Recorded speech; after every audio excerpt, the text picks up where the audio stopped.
이슈 토크입니다. 이번 한 주도 부산 곳곳에서는 다양한 이슈가 끊이지 않았습니다. 오거돈 전 부산시장의 경찰 소환 조사를 비롯한 각종 이슈들이 지역을 뜨겁게 달궜는데요. 한 주간 시민들의 주목을 받았던 이슈는 어떤 것들이 있는지 김현정 기자와 함께 관련 내용 자세히 짚어보도록 하겠습니다. 현재 스튜디오 나와 있습니다. 안녕하십니까? 안녕하세요. 네, 반갑습니다. 오늘은 이 오거돈 전 부산시장의 경찰 출석과 관련된 내용으로 이야기를 시작해 보도록 하겠습니다. 22일에 경찰에 출석을 하면서 사실 사퇴 후 잠적한 지 약 한 달여 만에 모습을 드러냈습니다. 네, 그러니까 정확하게 말하면 29일 만에 네네. 피해자 신분으로 조사를 받기 위해서 부산 경찰청에 출두를 했습니다. 오전 시장은 22일 오전 8시쯤 관계자와 함께 차를 타고 경찰청 지하 주차장으로 들어와서 곧바로 조사실로 올라간 것으로 알려지고 있습니다. 네. 이 시장직에서 물러난 뒤 성추행 사건과 관련한 각종 의혹이 제기됐었지만 한 달 가까이 종적을 감추고 침묵해서 이 오전 시장에 대한 비난 여론이 커지기도 했었는데요. 이 소환에 앞서서 부산 시민에게 별도의 입장 표명을 해달라는 요청도 거부했습니다. 네. 이 경찰은 오전 시장 소환에 대비해서 피해자 진술과 참고인 조사, 또 압수수색 등을 통해 혐의 입증에 필요한 자료를 상당 부분 확보한 것으로 전해졌습니다. 네.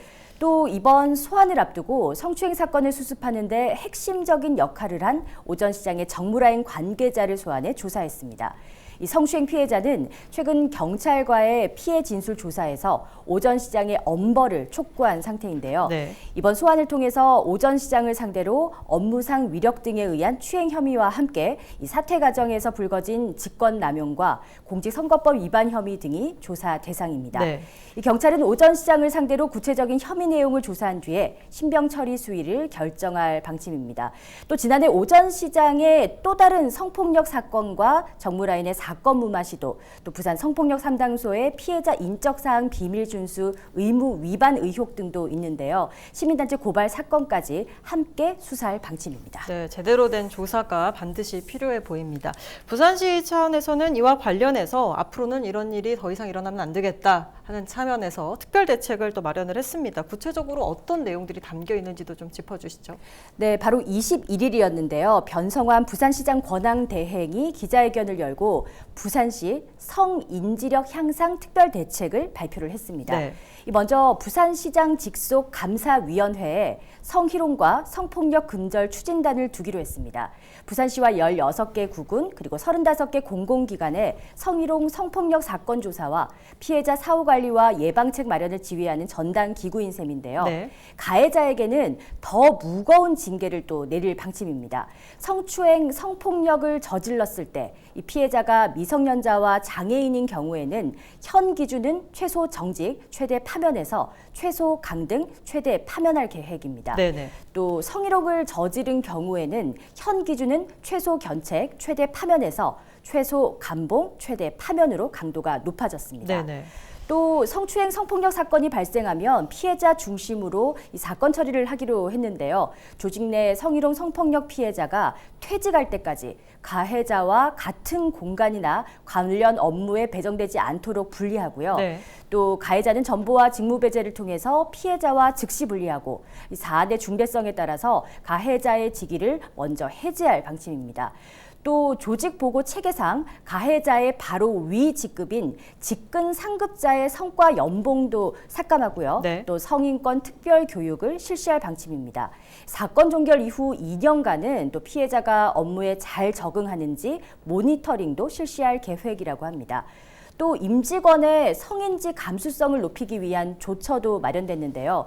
현재는 직급 구분 없이 연 2시간 의무 교육을 하고 있었는데 앞으로는 기관장과 또 관리자 대상 교육을 신설하고 전 직원을 대상해서 특별 교육도 2배로 늘릴 계획이라고 합니다. 네. 또 임원 임용 심사 때 성희롱이나 성폭력 예방 및 방지 대책을 중점 점검하고요.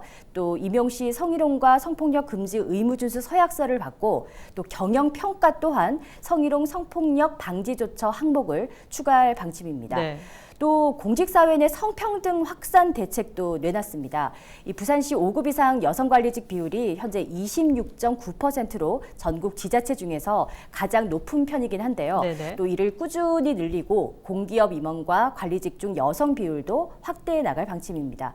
또 가칭 부산 여성폭력방지 종합지원센터를 여성가족부와 협의해서 한국여성인권진흥원의 분원 형태로 설치하는 방안을 또 추진할 계획이라고 합니다. 네, 이런 뭐 공직자들의 성비위 관련 사건이 사실 끊이지 않고 있지 않습니까? 이런 특별 대책이 마련된 만큼 앞으로는 좀 줄어들고 발생하지 않았으면 좋겠습니다. 이 오전 시장이 사퇴하면서 사실 부산시장직에 공석이 됐습니다. 그러면서 이 공백을 우려하는 목소리도 높은데요. 일단 오전 시장이 추진했던 사업들, 뭐 동남권 관문공항이 포함된 부산 대개조 프로젝트가 일단 관심을 많이 받고 있는데 앞으로 잘 추진이 될 것이냐 관심이 쏠리고 있습니다. 이런 부분에 대해서 부산시는 좀 어떤 입장을 취하고 있나요? 네, 특히 동남권 관문공항 같은 경우는 오전 시장이 후보 시절부터 굉장히 핵심 공약으로 강조를 했었고 네네. 취임 후에도 부울경 연합체를 만들어서 굉장히 역점적으로 추진을 했었는데요. 그래서 그 결과 지난해 6월에는 국토부에 당초 김해 신공항 확장안을 국무총리실에서 재검증하도록 하는 방안을 이끌어내기도 했습니다. 네네. 하지만 이후 1년 가까이 지났지만 총리실 재검증의 결과는 현재까지는 감감무소식인 상태인데요. 오전 시장의 사태까지 엎친 데 덮친 격이다 이렇게 봐도 될 것 같습니다. 네. 하지만 부산시는 이에 대해서 좀 긍정적인 반응을 의외로 내놨습니다. 오래전부터 추진해 왔던 사업이고 또 백지 상태에서 재검증을 하는 것이라 시간이 다소 오래 걸리는 것으로 본다. 이렇게 뭐 긍정적으로 좀 보고 있었고요. 네. 또 지난 12일 정세균 국무총리가 부울경 민주당 당선인과의 면담에서 이에 대해서 조속히 결론을 내겠다라는 공식적인 입장을 밝힌 바도 있습니다. 네네. 또 김해 신공항 검증 결과는 빠르면 다음 달 발표될 것으로 전망이 되고 있는 상황인데요.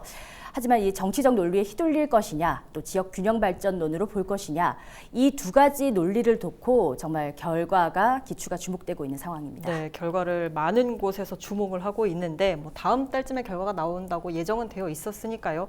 이미 당초보다 뭐 한 달가량 소요될 것이다 해서 이미 6개월가량 지난 상황이기 때문에 결과는 좀 빨리 나와야 되지 않을까라는 생각이 듭니다. 네. 네, 이번에는 북항 재개발 지역 레지던스 사업에 대한 이야기를 좀 해볼 텐데요. 지난달에 이 북항 재개발 구역의 생활형 숙박시설이 또다시 허가가 나면서 비판이 일고 있습니다. 난개발이 예상된다 이런 목소리들이 나오고 있는데 이와 관련해서도 좀 짚어주시죠. 네, 그렇습니다. 북항 재개발 부지의 상업지역은 모두 3개의 필지로 나뉘어 분양되는데요. 예. 부산시는 지난달 23일 이 북항 재개발 구역 내 상업 업무지구 D3 블록에 1221실의 생활형 숙박시설 건축을 허가를 했습니다. 네. 근데 이게 바로 오거돈 전 시장 사퇴 바로 하루 전날이었습니다. 이번에 허가가 난 D3 블록은 상업 업무지구 중에서도 가장 북쪽에 위치한 곳으로 높이 280m, 용적률 1000%까지 건축물을 지을 수가 있고요. 또 허가를 받은 레지던스는 높이 213m인 지하 5층, 지상 59층 규모입니다. 네. 앞서 같은 상업 업무지구인 D1 블록에는 2017년 1월 건축 허가가 나서 현재 공정률 42.9%인 상황인데요. 지하 4층, 지상 61층의 생활형 숙박시설 건물입니다. 네네. 고층 레지던스 문제가 여기서 또 끝이 아닙니다. 앞으로 D2 블록에 지하 4층, 지상 72층의 숙박시설 건축 허가가 또 신청될 예정이라고 합니다. 네네. 그러니까 이 북항 재개발 부지의 상업 업무지구 3개 블록 전체가 숙박시설 총 3,210실이 들어선다는 것이죠. 이 생활형 숙박시설은 건축법상 숙박시설이어서 소유자 임차인이 숙박업 신고 후에 영업을 하거나 또 아파트처럼 주거시설로 이용할 수가 있는데요. 건축주는 이를 사전에 아파트처럼 분양하게 됩니다. 그래서 개발 계획상 국제해양관광 거점인 북항 재개발 구역에 대규모 아파트 허가가 된 셈이다. 그래서 또 난개발 비판이 더욱더 나오고 있는 것 같습니다. 네, 조금 더 깊이 파고들어 보겠습니다. 일단 이야기를 들어보니 굉장히 초고층입니다. 59층, 61층, 72층 이런 숙박시설이 들어서게 되다 보면 아무래도 이 조망권 침해가 좀 문제가 될 것이라는 생각도 드는데 구체적으로 이런 레지던스가 들어서게 되면 어떤 문제점들이 있는지도 좀 짚어주시죠. 네, 가장 먼저 나오는 우려가 제2의 센텀 마린시티가 되지 않을까 하는 그러한 우려입니다. 이 북항 재개발 단지가 주거단지로 변모할 경우에는 또 삼복도로 원도심 전반의 활성화를 기대할 수 없다는 것인데요. 네네. 또 주변과 단절된 생활권이 만들어지게 되면 상대적으로 박탈감만 조성될 것이다라는 우려의 목소리도 나오고 있습니다. 네네. 특히 동구 같은 경우는 북한 재개발 지역에 4,000세대가 넘는 주거단지가 조성되는 등 이 부동산업자 배만 불리는 사업이 추진되고 있다면서 부산시의 허가 취소 등 강도 높게 대책을 촉구하고 있는 상황입니다. 네. 그 구체적으로 이유는 생활숙박시설은 교육시설이나 각종 기반시설 마련 기준이 공동주택과 다르기 때문에 보완이 시급하고요. 또 건물 높이 또한 삼복도로보다 2배 이상 높은 이 평균 200m에 달해서 조망권을 심각하게 훼손한다고 지적하고 있습니다. 네네. 허가받은 시설마다 이 초고층으로 설계돼서 수려했던 부산 북항의 스카이라인 훼손은 물론 이 삼복도로 주민의 북한 조망권 파괴 우려가 현실화되고 있다라고 우려의 목소리를 아주 강도 높게 외치고 있습니다. 네, 짚어주신 이런 문제점들 때문에 동구 지역 주민들도 그렇고요, 시민사회단체들도 많은 비판의 목소리를 내고 있는 상황입니다. 자, 이번에는 코로나19로 미뤄졌던 등교 개학 문제 이야기를 좀 해보도록 하겠습니다. 지난 20일이었죠. 고등학교 3학년 등교 수업이 드디어 시작이 됐는데 이것도 사실 5차례나 연기된 끝에 약 80여일인가요? 원래보다도 더 늦게 개학이 된 상황인데 일단 학교 현장 분위기가 어떤지 좀 궁금합니다. 네, 정말 드디어 개학을 했다라는 표현이 맞을 것 같습니다. 네. 학교 현장에서는 아주 촘촘하게 대비를 하고 있었는데요. 정문에서부터 체온 측정 및 손소독제 사용, 그리고 2m 간격을 두고 일렬로 줄지어서 학생들이 등굣길에 올랐습니다. 네. 이 교실 내 책상과 급식실에 플라스틱 보호막 설치 등을 하기도 하고 일상적 거리 두기와 생활 방역이 제대로 실시가 됐었는데요. 또 교사들은 마스크를 쓴 채로 50분 내내 강의를 이어가기도 했습니다. 네. 특히 이날 인천에서는 고3 2명이 코로나19 확진 판정을 받으면서 학생들을 즉각 귀가 조치시키고 66개 고교가 등교를 하루씩 연기하는 일이 발생하기도 했었고요. 네. 또 바로 다음 날은 대구에서도 고3 학생 1명이 코로나 확진 판정을 받아서 이 학교 고3 학생 111명이 귀가 조치되고 학교가 폐쇄되기도 했습니다. 네네. 하지만 다행히 부산에서는 아직 학교 내 감염자는 발생하지 않고 있는 상황입니다. 네, 사실 등교 수업이 이뤄지면서 굉장히 많은 우려가 있었는데 다행히 부산은 잘 진행이 되고 있다고 하니까 네, 반가운 소식이 아닐 수 없습니다. 교육부 같은 경우에는 고3 학생들의 학사 일정을 더 이상 미룰 수 없다 해서 등교 개학을 어쨌든 진행을 했습니다. 그래서 실제로 이틀 만이었죠. 21일에 고3 학생들은 학력 평가를 치르기도 했는데 좀 버거울 것 같기도 합니다. 시간이 아무래도 짧다 보니까 네. 앞으로의 학사 일정이 어떤지 좀 짚어주시죠. 네, 앞서 말씀하셨다시피 굉장히 타이트합니다. 예. 일단 교육부는 고3을 시작으로 27일 고2와 중3, 초등 1, 2학년과 유치원생, 그리고 일주일 뒤인 6월 3일 고1과 중2, 초등학교 3, 4학년, 그리고 6월 8일 중1과 초등학교 5, 6학년 순으로 전국 학교와 유치원의 등교와 등원 일정을 추진할 방침입니다. 네. 그 고3 학생들은 8월까지 짧아진 1학기 등교 수업 기간에 적어도 5번의 시험을 보게 됐는데요. 네. 앞서 말씀하셨다시피 21일에는 경기도 교육청이 주관하는 전국 연합학력 평가가 치러졌고요.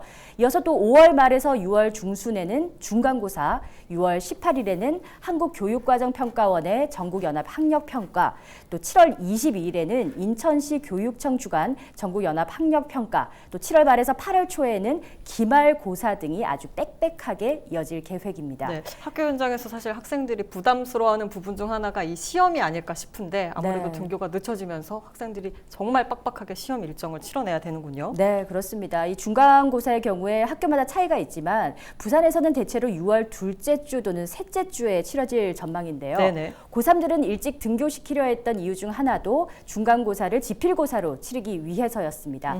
그나마 교내 확진자가 아직까지 부산에서는 한 명도 발생하지 않을 때 가능한 시험 일정으로 또 확진자가 만약에 혹시나 발생을 한다면 학교가 전면 폐쇄되면 지필고사 일정을 미루거나 또 각 가정에서 학평을 볼 상황이 벌어질 수도 있는 상황입니다. 네. 이 학생이 또 자가격리 대상자가 돼서 시험을 볼 수 없는 상황도 발생할 수가 있는데요. 학생부 교과 전형을 노리는 고3 수험생에게 이 코로나발 악재가 치명타가 될 수 있다는 그런 분석도 나오고 있습니다. 네, 상당히 좀 걱정스러운 상황입니다. 앞으로 발생자가 없이 무사히 진행이 돼야 될 텐데요.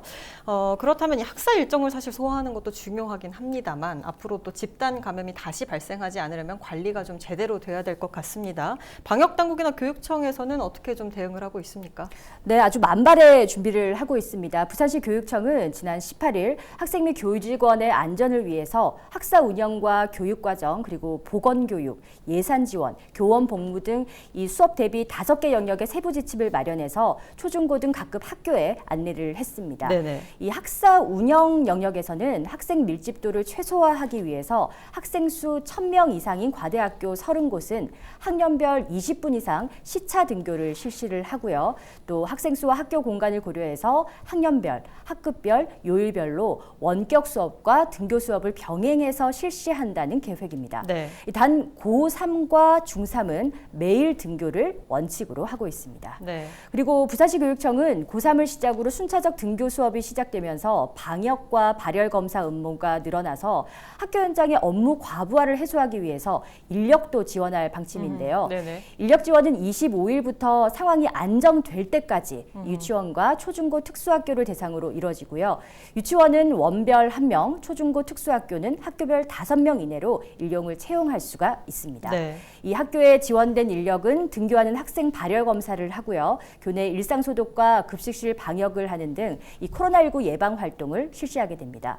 또 인력 배치에 앞서서 시교육청이 수요 인력을 조사한 결과 691곳의 학교에서 1914명이 필요한 것으로 나타났는데요. 네. 이에 따라서 시교육청은 28억 원을 교육부 특별교부금과 자체 예산 등으로 확보해서 단위 학교에 배부할 계획입니다.